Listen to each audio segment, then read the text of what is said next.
បាទជំរាបសួរដល់លោកស្រីនាងកញ្ញាបងប្អូនលោកតាយើងដែលកំពុងតាមដាននៅក្នុងខ្សែភាពយន្តរឿងភាគចិនរបស់យើងខ្ញុំបាទវិលមកជួបគ្នាសាច់ថ្មីជាមួយក្នុងរឿងបន្លឺផ្កាយអធិរាជបាទរឿងនេះគឺមានស្រីស្អាតរស់ស្អាតតួដល់ល្បីបាទឈ្មោះនេះនឹងការស្រឡាញ់កម្រិតណាបងប្អូនទៅទស្សនាជាមួយនឹងអេមីនដូទៅបើសិនជាបងប្អូនជាអ្នកប្រើនៅកុំព្យូទ័របងប្អូនអាចប្រើនៅក្នុងបាទ browser មួយណាក៏បានដែរបាទដូចជា browser ឧទាហរណ៍ថាចូល Firefox ដើម្បីចូលទៅទស្សនាក្នុងរឿងសាភិជនរបស់យើងបងប្អូនត្រូវវាយវាយនៅ website របស់យើងគឺ hd.online បាទគ្រាន់តែចុចហើយយើងនឹងឃើញហើយនៅផ្ទាំងខាងមុខនេះគឺជាការ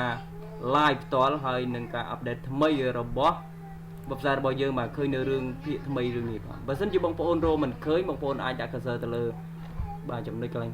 search នេះបន្តមកយើងវាយនៅចំណងជើងនៃបទចម្រៀងបាទគឺយើងវាយជាអក្សរខ្មែរក៏បានជាអក្សរអង់គ្លេសក៏បានអញ្ចឹងគាត់ថាយើងវាយជាអក្សរបាទខ្មែរពន្លឺបាទពន្លឺ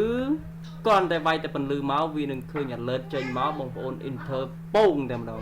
អូលឿនតែម្ដងបាទ server របស់ website ថ្មីនេះគឺធ្វើឲ្យកក្រើកមេរំជួយដីមើលរឿងស្រួលណាស់បាទចុចភ្លាម alert plate បាទបងប្អូនណាអូដាក់ធំក៏បានដាក់តូចក៏បានអាយ៉ាយើងអាចដាក់បែបនេះក៏បានដែរបងប្អូនណា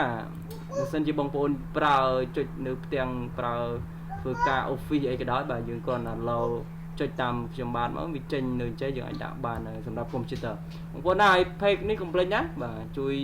follow បាទដើម្បីចូលទៅទស្សនាក្នុងខ្សែភាពយន្តរឿងដ៏ល្បីកំពូលមហាល្បី